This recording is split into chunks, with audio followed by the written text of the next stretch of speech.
Olá pessoal, graça e paz do Senhor Jesus seja com todos nós. Uma ótima quarta-feira para todos. Hoje é dia 20 de março de 2024. Seja muito bem-vindo ao nosso Imersão Bíblica, devocional diário de estudo das Sagradas Escrituras. E nesta quarta-feira nós vamos falar de Levítico, capítulo 24, do versículo 1 até o versículo 23, todo o capítulo 24, e o tema é Na Presença de Deus. Eu quero já ler o texto aqui que vai dar base para a nossa conversa hoje, e esse texto, ele resume muito bem esse capítulo, que é um capítulo difícil, a gente vai falar dele daqui a pouquinho, mas o versículo 23 diz assim, Levítico 24, 23. Depois que Moisés falou aos israelitas, levaram o que blasfemou para fora do acampamento e o apedrejaram. Os israelitas fizeram conforme o Senhor tinha ordenado a Moisés. Essa fórmula aqui da obediência dos israelitas nos chama atenção nesse texto. Bom, a passagem ela ressalta 3 princípios acerca do tabernáculo e da comunidade. Temos aqui 3 princípios que aparentemente estão desconectados e a gente vai mostrar isso, só que no final você vai perceber que esses 3 assuntos, inclusive quem já leu aí o capítulo pode ter estranhado, né? Pode ter falado, aí está o Deus malvadão do Antigo Testamento. Como assim? Mandou matar o rapaz só porque blasfemou contra o nome dele? Não, apedrejado ainda? Isso não é possível. Isso não é coisa do Novo Testamento, né? E tal. Então, mesmo esse texto é polêmico, no final vocês vão perceber que todos eles têm um mesmo princípio envolvido, tá bom? Então vamos começar aqui fazendo o panorama aí do texto. Ele começa falando ali dos versículos 1 a 4 sobre o candelabro de 7 hastes. Esse candelabro é aquele famoso, né? Aquele que a gente vê aí em muitas, até algumas igrejas usam ali nas suas mesas e tal, que é aquela lâmpada, né? Com 7 hastes para cima. Essa lâmpada que ela ficava ali no lugar santo, lembra que o tabernáculo tinha 3 ambientes, né? O lugar santíssimo, o lugar santo e o pátio ali, o lugar comum. Esse candelabro ele ficava no lugar santo, ao outro aspecto que a gente vai falar também, e ele deveria ser mantido constantemente aceso. Essa era a lei. Também nós temos o segundo assunto aí do texto, que é dos versículos 5 a 9, falando dos chamados pães da presença, os 12 pães, simbolizando as 12 tribos de Israel, que também deveriam continuamente estar diante da presença de Deus. Então aqueles 12 pães deveriam sempre estar ali. Esses 12 pães aí depois, inclusive, eles são alvo de uma grande polêmica envolvendo Davi e os seus soldados ali, porque eles comem esses pães da presença e tem uma confusão ali. Esse assunto dos pães da presença é do 5 ao 9. Então deveria ter sempre 12 pães na mesa que ficava no lugar santo, o candelabro sempre aceso. E aí nós temos o terceiro assunto, que aparentemente parece que não tem nada a ver com o que está sendo falado, que é a condenação de um indivíduo ali misto, né, filho de israelita com egípcio. Esse indivíduo foi condenado, esse indivíduo foi acusado e condenado por blasfemar contra o nome, né, contra o Senhor, e ali está no versículo 10 a 12, e aí nesse crime que ele cometeu, na descrição desse crime, também é estabelecida a chamada Lei de Talião. Essa era uma lei muito comum nas nações ali naquela região do Oriente Próximo, que era a lei do olho por olho, dente por dente. Essa lei ela é estabelecida aqui, então, dos versículos 13 até o 23, né? Deus vai falar ali sobre essa lei. E por fim nós temos o último assunto aqui do capítulo, é a declaração pactual de Deus, como sempre acontece, e também a fórmula de obediência de Israel, versículo 22 e 23, olha aí, 22, vocês terão a mesma lei para o estrangeiro e para o natural da terra, eu sou o Senhor, o Deus de vocês. Esse então é a declaração pactual, Deus declarando, eu estou em pacto com vocês, eu sou o Deus de vocês e estou em aliança com vocês. E aí depois vem a fórmula da obediência dos israelitas, versículo 23, parte B. Os israelitas fizeram conforme o Senhor tinha ordenado a Moisés, e assim termina o capítulo. Bom, aplicações acerca do texto, né? Difícil porque são assuntos que aparentemente não conversam entre si. Leis acerca do tabernáculo, leis sobre a lei de talião, olho por olho, dente por dente. O que isso tem a ver, né? Vamos tentar desmembrar tudo isso aí agora. Então, algumas aplicações. Primeira aplicação aqui, gente, é aquilo que eu sempre falo. Não podemos confundir as leis nacionais de Israel com as leis de Deus. Lembra que nós temos 3 tipos de leis estabelecidas por Deus, mas cada uma com uma finalidade. Nós temos a lei moral. Essa lei moral ela perdura por toda a humanidade. Normalmente ela é uma ramificação das próprias leis estabelecidas por Deus lá na criação. Um exemplo é a questão do sábado. O sábado é uma lei universal de Deus porque ela foi estabelecida não pela lei de Moisés, mas lá na criação. As leis cerimoniais, a gente está vendo tudo isso aqui, purificação de leprosos e tudo mais, a gente já viu sobre isso. E também as leis civis, ou seja, as leis da nação de Israel. Nesse caso aqui, nós temos uma confluência de leis. Elas estão emaranhadas. A gente tem que separar isso aqui, porque senão a gente fica um pouco confuso mesmo. E aí nós vamos para a segunda aplicação. O princípio destacado nos 3 textos que aparentemente não tem conexão, mas o princípio destacado é que todos estão diante da presença de Yahvé e que ele retribui a cada um conforme as suas obras. A lâmpada continuamente acesa na presença de Deus, as tribos continuamente na presença de Deus e os pecadores, no caso aqui exemplificado pelo indivíduo que blasfemou, todos eles estão na presença de Deus. Então, o princípio geral desse texto é o princípio de que estamos continuamente na presença de Deus. Estamos com uma lâmpada acesa continuamente na presença de Deus. Os pães, as 12 tribos, representando as 12 tribos de Israel, continuamente na presença de Deus. E aqueles também, os pecadores, estão continuamente na presença de Deus. Então esse é o princípio geral. E aí, antes de explicar um pouco sobre o princípio geral, eu quero fazer aqui uma terceira aplicação, que é o seguinte. Deus, ele não precisa de defensores, tá? Então, quando você lê esse texto aqui, não tenta defender Deus. Não tenta dizer o que o texto não está dizendo. O texto é claro. O texto diz que o indivíduo blasfemou contra o Senhor e que o Senhor, o próprio Deus, condenou esse indivíduo à morte. É isso que o texto está dizendo e a gente não precisa falar nada além do texto. Alguém pode acusar, mas Deus é assassino, é injusto. Irmão, eu não sou defensor de Deus. Se você quiser considerar Deus injusto, é problema seu com Deus. Eu estou aqui para falar o que o texto está dizendo. E o texto está dizendo que Deus condenou o indivíduo à morte por apedrejamento por ter blasfemado contra ele. E eu, na minha consciência, não consigo também blasfemar contra o Senhor. Não consigo chamar Deus de injusto, assassino, porque eu não consigo fazer isso, não vou blasfemar contra o Senhor. O texto diz que ele fez isso, ele é soberano, ele faz o que quer e eu não sou defensor de Deus. Então, essa é a terceira aplicação aqui. Não fale o que o texto não fala, tá? O texto está falando exatamente isso aí, se você ler com cuidado. Quarta aplicação. A punição, a morte por apedrejamento daquele que blasfema, não é pesada demais. Você fala, pastor, isso é pesado sim, isso é absurdo. Deus mandar apedrejar um indivíduo.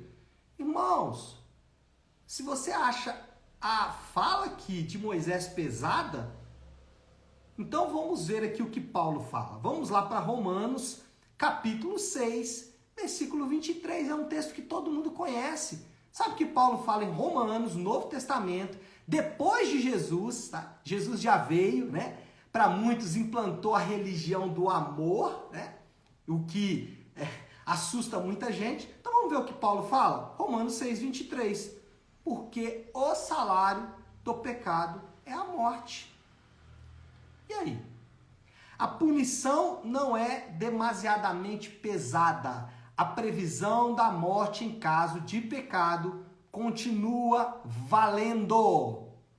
A punição de morte pelo pecado, ela é válida até hoje. Por quê? Porque ela é um princípio estabelecido lá no Éden. Se vocês comerem da árvore do conhecimento do bem e do mal, certamente morrerão. A sentença de morte continua válida.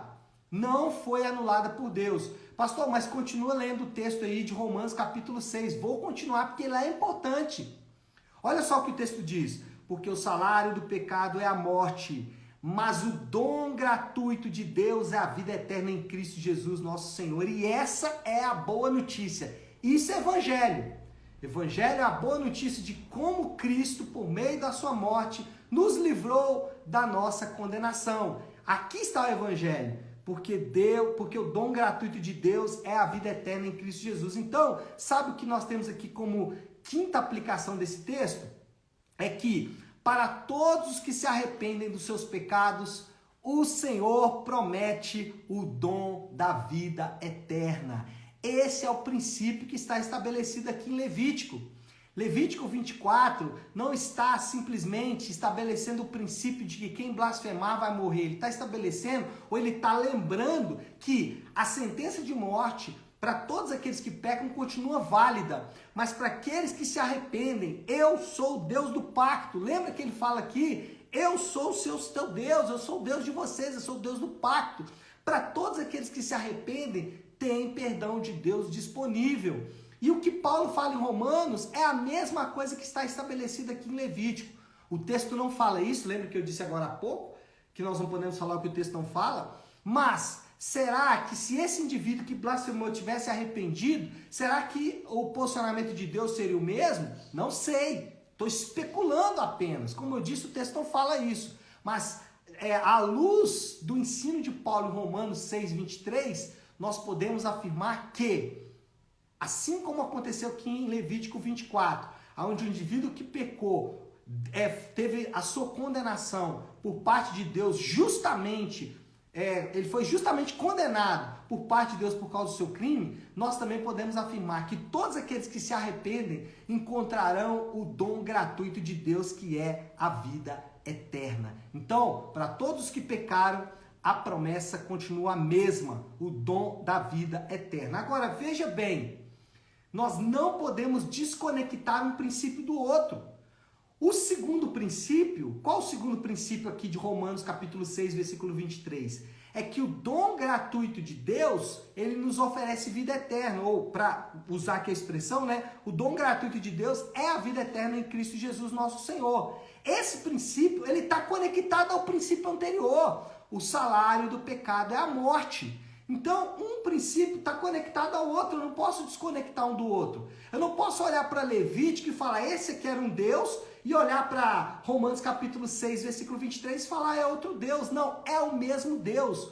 O mesmo Deus que disse, quem pecar vai morrer, é o mesmo Deus que disse, mas em Cristo Jesus eu ofereço para vocês vida eterna gratuitamente para aqueles que se arrependem dos seus pecados. Então, irmãos, o segundo princípio, a promessa da vida eterna, está conectada ao primeiro princípio, a morte para todos aqueles que pecarem, inclusive para mim.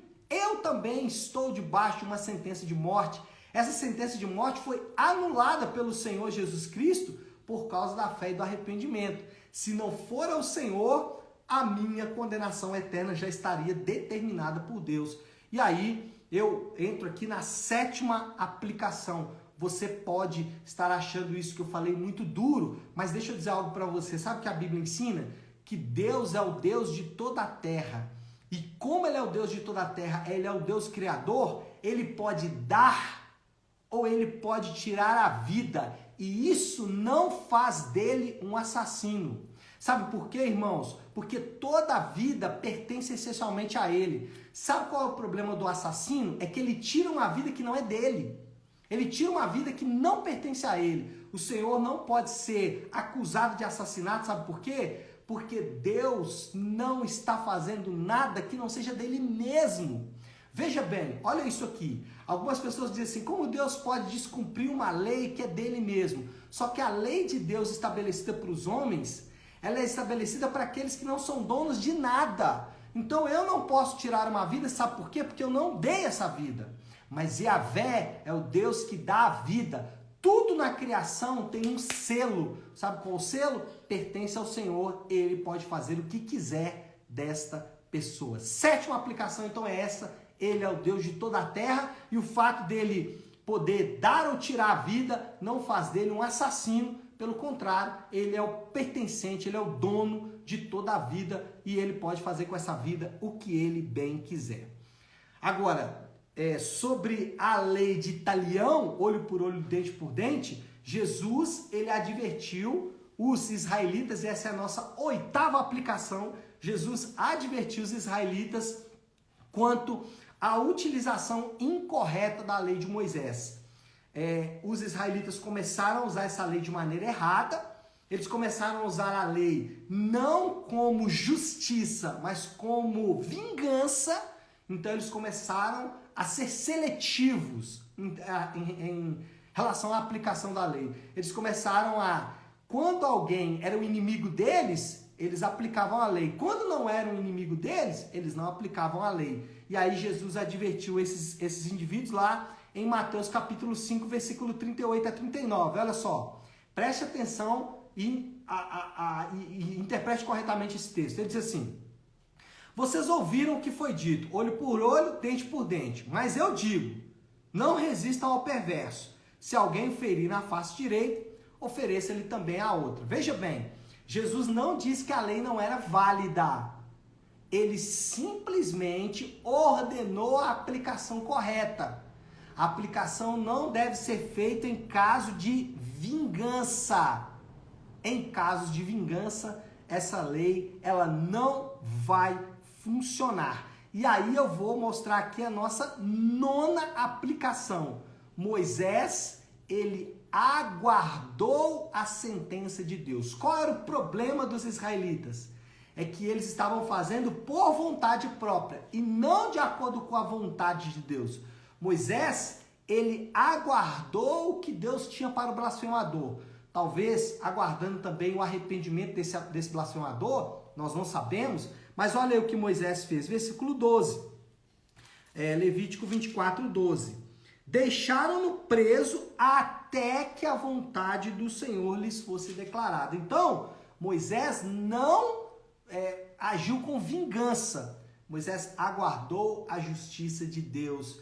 E aqui Jesus, quando fala sobre essa lei, ele não está falando, essa lei não vale, Deus não estava bem quando trouxe essa lei, ele estava meio bravo, não. Jesus disse o seguinte, a utilização da lei está errada. A lei, ela é boa, mas a utilização da lei está errada. Ela não deve ser usada por vocês, ela não deve ser dada, ou vocês devem usar como vocês acham melhor. Ela deve ser usada de acordo com os padrões e os parâmetros de Deus. Por exemplo, o Senhor diz sobre perdoar até 70 vezes 7. Então veja que o justiçamento não tem a ver com a lei de Deus. Moral da história, o texto mostra, o que esse texto mostra pra gente? Que estamos continuamente na presença de Deus. A lâmpada acesa, os 12 pães da presença e os pecadores diante da presença de Deus. O texto mostra que estamos continuamente na presença de Deus e que somente por meio do arrependimento e da fé na obra de Jesus é que alcançamos a sua benevolência. Só vamos alcançar a benevolência de Deus por meio da fé e do arrependimento. E aí eu volto para o texto de Romanos 6, 23, que poderia muito bem estar em Levítico 24. Você poderia pegar aqui Romanos 6 e transportar para Levítico 24, que ficaria muito bem, que diz o seguinte, porque o salário do pecado é a morte, mas o dom gratuito de Deus é a vida eterna em Cristo Jesus, o nosso Senhor. Isso é evangelho, o anúncio, a notícia, a mensagem de que temos o dom gratuito de Deus. Desafio do Léo aí, aplicação final, né, gente? Porque eu já tô aqui mais que estourado do tempo, né? aplicação aqui é muito linda, né? Você já louvou a Deus hoje pelo dom da vida eterna em Cristo Jesus? Você já agradeceu a Deus porque você não foi como um blasfemador de Levítico 24 que experimentou a morte por apedrejamento, mas você, pelo contrário, já tem a vida eterna, já está desfrutando da vida eterna, ou seja, você pode viver aí como alguém que não morrerá jamais, mas que viverá eternamente na presença de Deus. Tá certo, pessoal? Chega, já falei demais, vamos orar. Se você puder, pare um instante o que está fazendo e vamos juntos buscar a Deus em oração. Deus, louvado e bendito seja o nome do Senhor.